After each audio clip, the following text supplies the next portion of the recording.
SwayamPrabha. Digital India. Educated India.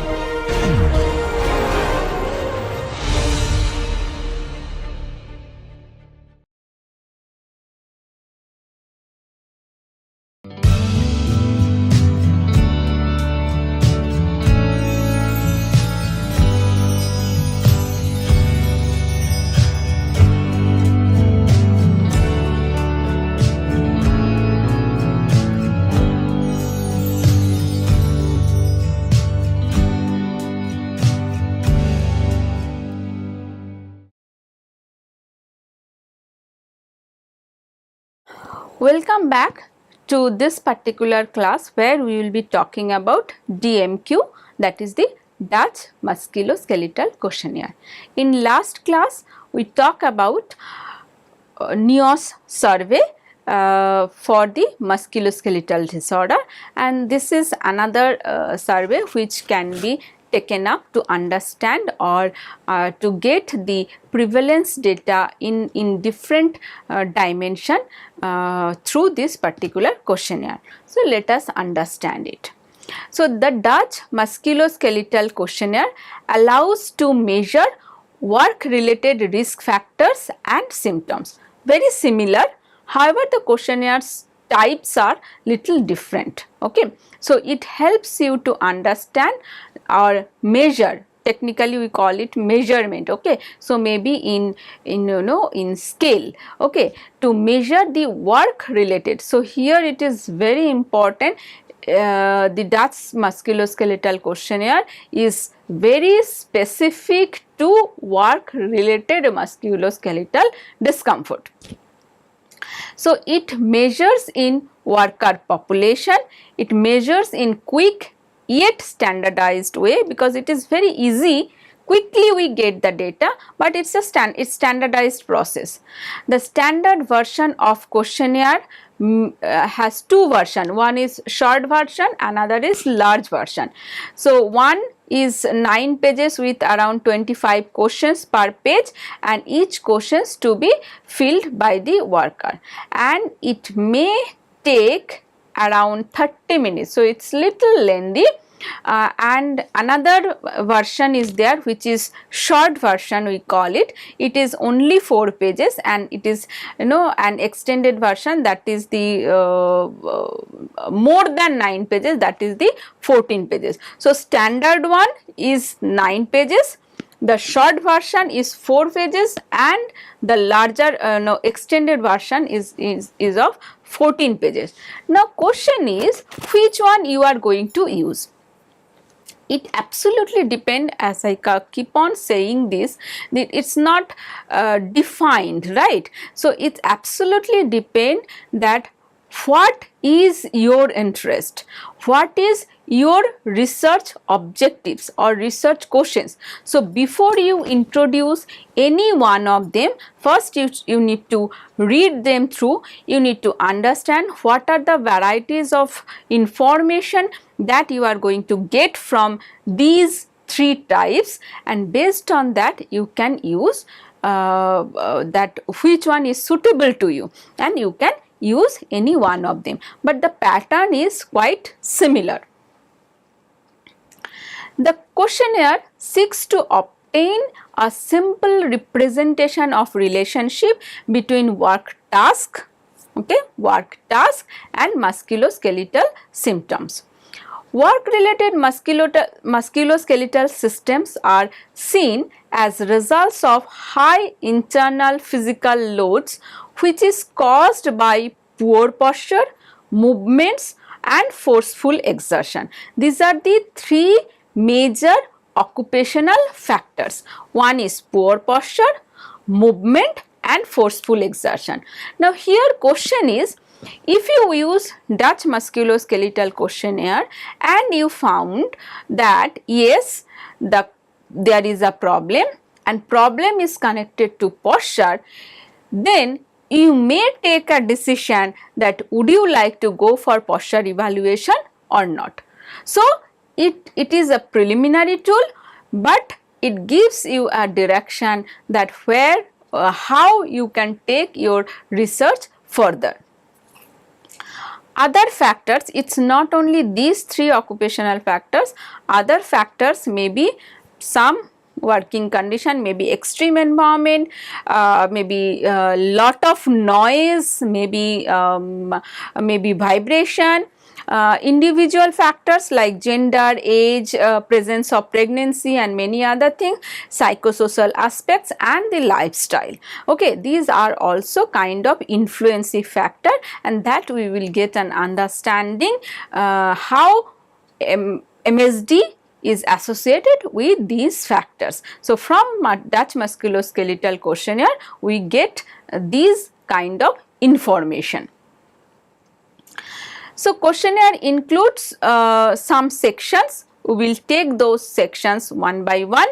First is background variables, like what are the personal information. So, you need to know the age, gender, education, duration of employment, history, work history and shift work.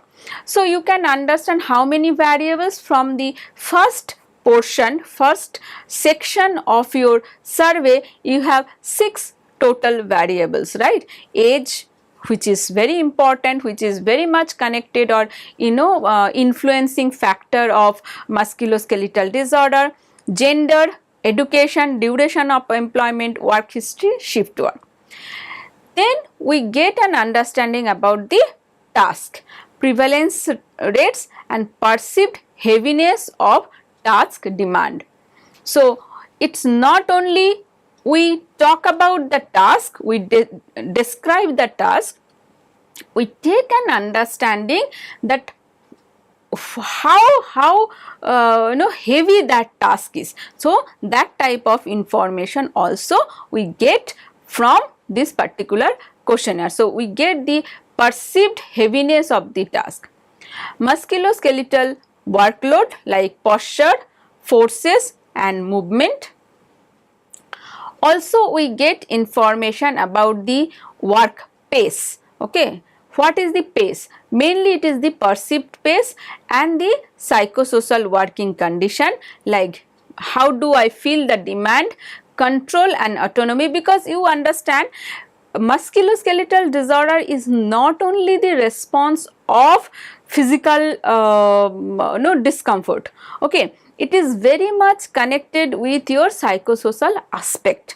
Okay, so to understand that control and autonomy in your particular work setup, if it is not in the optimum range, it may cause the musculoskeletal discomfort or disorder. So, we get also an understanding about control and autonomy in the job, work organization, what is the type of work organization it is, and the social support and work satisfaction. So, on the same job, if I am satisfied, I may not feel the pain or difficulty in working.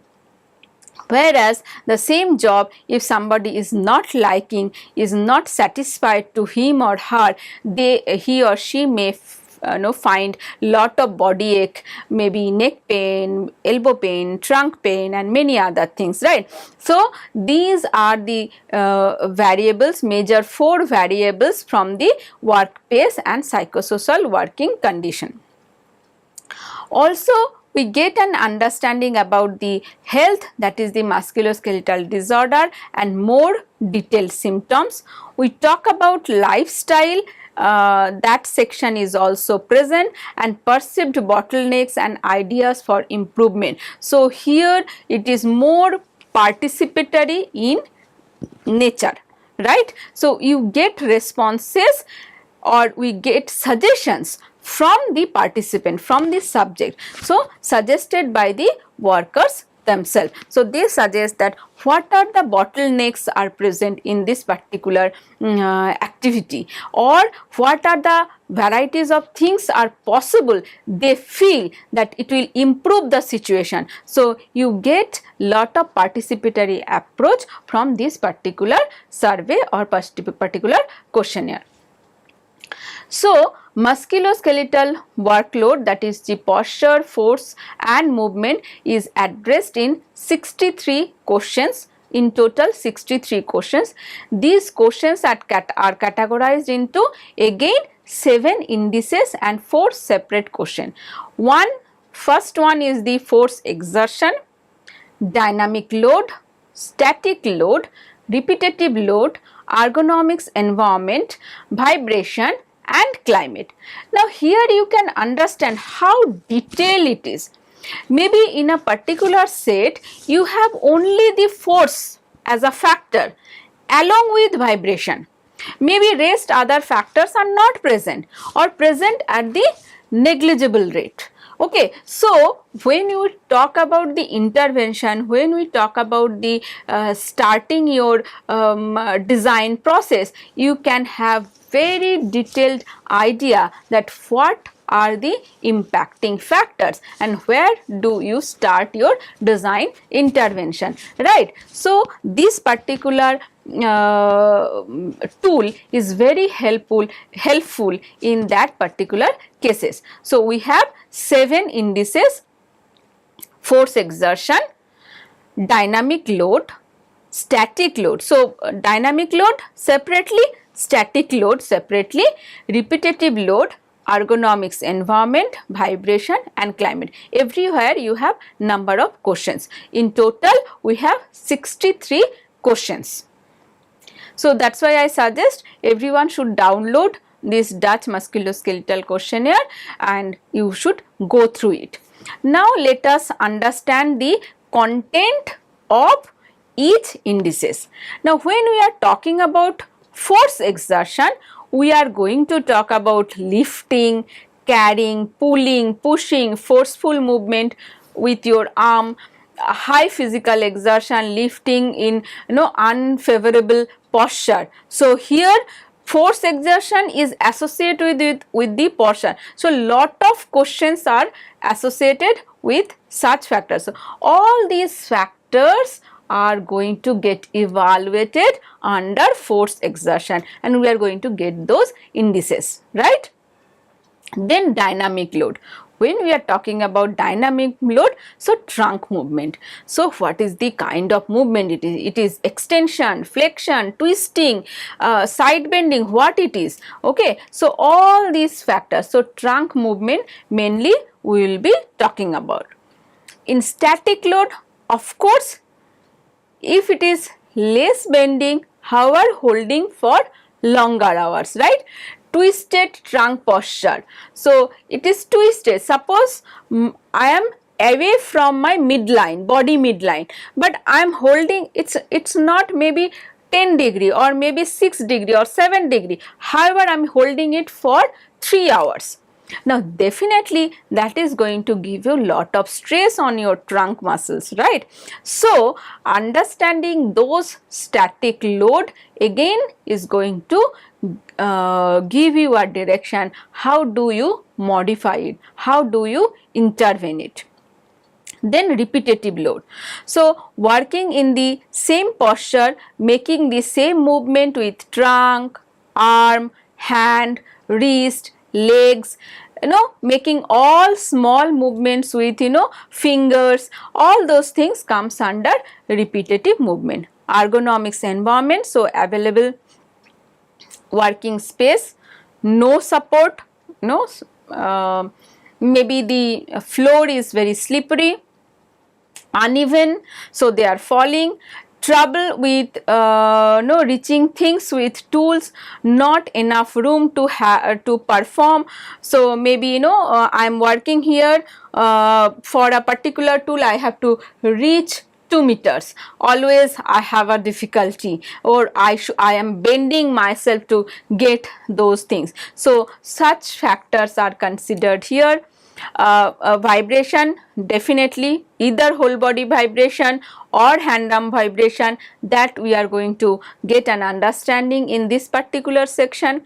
Climate, extreme environmental condition, so either very hot or very cold is going to cause lot of discomfort, right. So those things also is going to get evaluated.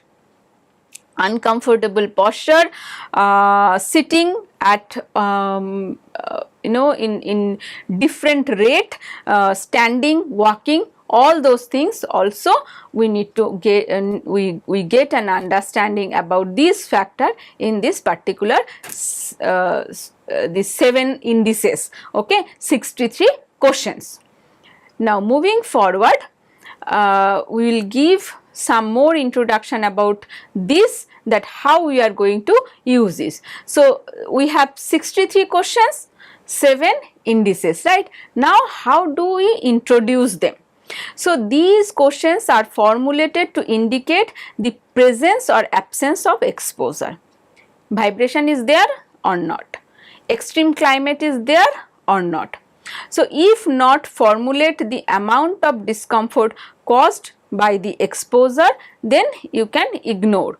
Okay, the precise formulation is based on several field studies using preliminary versions of the questionnaire, because it's not that in one day or 1 year it has been developed. It has developed, and then during different field studies, field observation, experimental studies, it was in evolving. It is evolving. So many a times it happens that they publish the modified version. So this qualitative approach does not quantify the frequency and duration of variables. That is not possible over here, but only qualitative understanding of all these factors. So first what you should do, you should prepare that how do you collect data, the actual survey that you conduct, then data entry, analysis and report. So mostly we get percentage, and once we have percentage, we can do some kind of association and correlation among each variables. That is possible with this data, and then you can implement that particular result. Now when I am talking about preparation, exactly what do we do? So first we define the population for whom we are going to introduce this particular tool. So we define it. Suppose for my case, in a particular study, I want to do for the bank worker, okay, maybe cashier, okay. So my definition of my population is cashier in some national banks, okay. So I know for whom I am talking about. Now introduction of that particular project in the worker group. Okay, so we will go, we will talk, these are the objectives, and we will introduce those cashiers to that particular study. Analysis of prevalent task in that particular group using this thing, and defining the way the DMQ is administered to the workers, that we will do. So we are ready to administer. Before we introduce that DMQ, we should have these things ready. Now question is, why do we need to prepare our subject? If our subject means the participant, right, are not aware about the objective of this study, they may not be able to give you proper answers. Now it is not that if you explain it you will get 100% correct data. It's absolutely sometimes happen that you get some kind of wrong information. So there are some statistical method through which you get the outlier done, so that you remove those data which is actually disturbing. Okay, so but if you prepare it in this way, hopefully your number of outliers will be little less. So defining the population at risk, it's very easy, as I explained it. Still it is in in a detailed way it is depicted here. So groups of workers should be selected who are performing more or less identical tasks, as I mentioned here. For this particular example, I have taken bank cashier. This enables the identification of an association between symptoms found and specific working condition. The reference group known to be exposed to a lesser physical workload should also be used to enable better comparative interpretation or of that particular result. And here requirement is minimum 20 workers per group is recommended to enable the valid conclusion. So, if you have group 1, group 2, group 3, you should have 20 participant, so that you can have some good comparison, because you have to perform some kind of statistics. So, this is requirement. Now, introduction of the project to the worker. So, as I mentioned, you should tell more about the research objective, so that they are aware and the respondents participate in the study actively. Analysis of prevalent task in that particular group. So, using existing document and discussion with management and the worker, and inventory of the number and type of most prevalent tasks should be compiled. If the tasks are very heterogeneous in nature, that should be subdivided into more homogeneous units according to their physical workload. Now, here I talked about cashier. Maybe if we are talking about only bank employee, so bank employee, maybe we can have subdivision: cashier, customer care representative, the person who is handling only the some kind of documents or maintaining the inventory. So, maybe we can subgroup them. So, if it is only bank employee, under bank employee you can have such small categorization. So, very close work activity according with because we are talking about musculoskeletal disorder, right? So, here lot of physical activities. So, according to the physical load we can categorize them. So, that way we can categorize them according to the physical load. Now, after that, defining the way the DMQ is administered to the worker. So, you need to explain them. So, 3 possible options. One, postal survey. So, you can send the questionnaire to them by post, and you ask them to fill it up and post it back. That is one option. Distribution in the workplace with a request to complete the questionnaire, because I mentioned this is very lengthy thing. DMQ, the original one is 9 pages, short version is of 4 pages, another version, extended version is 14 pages, right? So, it's very lengthy thing. Even if it is a short version, still it is a lengthy, right? So, it takes time. When we are talking about DMQ, it takes time. So, it may happen that you prepare the subject, you take all the data and you distribute the questionnaire to them and request, okay fine, once you finish it up after your working hours, maybe you can give it back to the interviewee or the researcher, or you can have some kind of group session. So, in a group people are sitting, you are explaining and everybody is filling up the each section. So, all these 3 possible way we can collect our data. Now, we talk about the actual survey, because it's very tedious job. This DMQ is quite tedious. It takes time, to fill it up. It takes kind of 30 minutes, as I mentioned in the process, right? So, you need to know the detailed steps or detailed understanding to avoid any kind of discrepancy in the data collection. So in this phase, DMQ has to be printed and distributed. Response rates have to be monitored to be able to send to the reminder. If there is, so somebody is not sending within 6 days or 7 days, so you have to send the reminder. It is extremely important that a large portion of the work are selected actually to participate in this survey, because it's a survey and there is always a possibility many of them will complete half, many will not be able to understand, they will drop.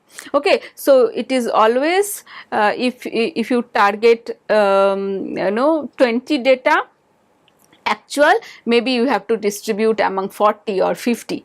So it absolutely depends what type of population you have, who are your subject, how good they are in responding back. Okay, so this is very this needs lot of follow up also. Okay, so that way we can have our survey done. Once it is there, now everything is with you. Now you have to do the data entry and you have to analyze and you have to prepare the report. Now data entry, you can use any kind of software, maybe we can use SPSS, NCSS, or maybe you can use simple Excel to first look at your data. So the use of statistical program, you can calculate the result. So, normally in traditional process we use normal Excel spreadsheet to understand the length, breadth of the data and how it actually looks. After that we go for analysis. Okay, so basic data maybe we can enter in a Excel spreadsheet. So reporting of the result of the survey can be done on a basis of a few tables summarizing few major findings which is expected to come. So responses and general characteristics of the workers involved, which will come from the background. What is the task, prevalence and perceived exertion, physical workload, psychosocial workload, and 12 months prevalence of musculoskeletal symptoms per body area. Okay, so for each body part, what is the kind of annual prevalence? 12 months means annual prevalence data that we are going to get at the basic level. Once we have these information, maybe according to research objective, we can do another other kind of analysis. So data should be presented for all worker group selected and the reference population. Again, this is not very specific. This is based on your objective. Okay, so maybe you have two comparative group. Okay, or you have only your working group where you want to present it. So it's absolutely not defined, it's absolutely depend on your study. If the number of respondents is greater than 20, differences between groups should be statistically tested for significance. It is statistically different or not. Some kind of software packages are available by the same group of researchers. So if needed, you can use that as well. However, most of the cases people use their own analytical method to understand and analyze that particular data. Now coming to the implementation. On the basis of the screening results, those worker groups or workplaces requiring a more thorough ergonomic analysis. So suppose I am talking about here, you have these 5 categories, right? Now here you see age is a factor, and when we are talking about physical load, posture is a factor. So maybe you can start understanding that what is the relation for this particular job and these two variable, okay, or maybe not age, maybe duration of exposure, right. So, duration of exposure and the posture and this annual prevalence, how these three are connected. So, we may start understanding. So, absolutely it's, you know, in which direction my analysis will go, I cannot tell you right now. It's absolutely based on your research objective, you have to derive. So, I told you how do you collect data, what are the varieties of data you will get, but how do you interpret it, how do you take it further, it is up to you. So, you can start, you know, exploring it in more, and then maybe if you have any doubt you can inquire back. So, following implementation, a second survey using DMQ can be conducted to quantify the improvement in workload and health among the workers involved. Also, this part is not mandatory. You can have, you cannot have, okay, you may not have. So, it's absolutely up to your objective. So, what are the advantages? Let us talk about that, because I am taking these this whole process in this way. First I am explaining the tool, I am telling you how the procedure, what is the procedure to implement it, and what are the advantages and the limitation of this particular tool. So, you can really understand, is this tool is useful for your study or not. If it is not useful, then what else? Okay. So, you have a basket, you have a basket of method, you have a basket of tool, you can pick one depending on your research. So, it is a standardized method, relatively inexpensive and easy.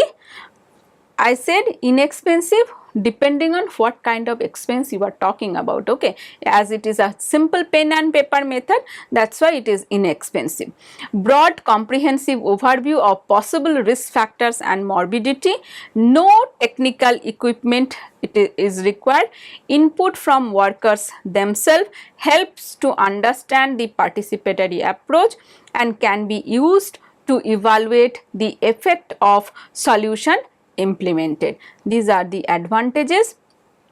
Some limitations, like, you know, self-reported data. So, you know, there is always some chance of biasness. So, it absolutely, you know, how you are explaining, how you are convincing them to participate honestly in your study. So, it comes through experience, it comes through knowledge, also the kind of population you are dealing with. Reference group recommended, but may not always be available, as I mentioned earlier also. Less suitable for smaller groups of worker, it is not possible for small groups. No quantification of risk, cooperation of management and worker is very crucial, because it takes time, it takes understanding, both the things. Specifically, it is a time consuming tool, okay. So, 30 minutes from a work shift if you are taking, it is a huge thing, right, manpower time. So, it needs a lot of cooperation from the management and the workers. Data entry can become laborious, because, you know, it's huge set of data, okay, 9 pages data, 14 pages data, it's very detailed, and more detailed data analysis requires statistical knowledge, of course, without understanding about statistics, because lot of qualitative analysis is required over here. So, if you initially you will get only the percentage value, however, how do you take it further? If you do not have statistical understanding, you may not interpret the data correctly, okay. So, these are the advantages or disadvantages of this particular tool.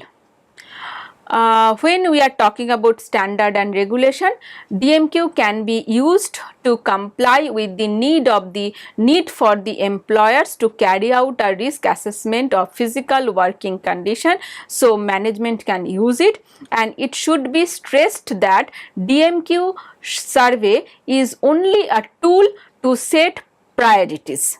Okay, so it gives an understanding what is your priority for further analysis and development solution. Similarly for NMQ also, as I mentioned, it takes around for 9 pages it takes around 30 minutes, for 4 pages maybe 20 minutes, and the extended version it takes kind of 60 minutes. So it's in a kind of very lengthy thing.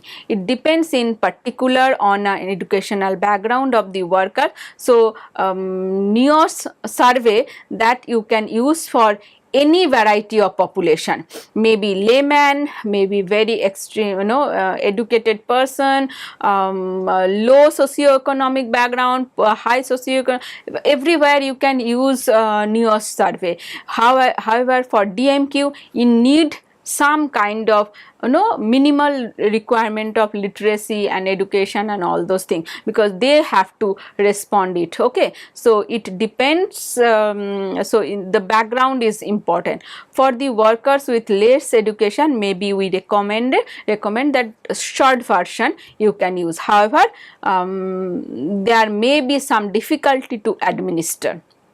So these are the information you should keep in mind before you go and choose this tool to use for your study. So that's all. What tool you need: pen and paper, data entry. You can have your computer, Excel to understand the data or to see the data. Also maybe SPSS or any other software, statistical software you can use, or you can buy their own software which is available. Okay, it's absolutely you how do you analyze. So these are the things are required, but you can start with simple pen and paper method. So that's all for DMQ. Maybe we can go for some other tool in our next class. Thank you.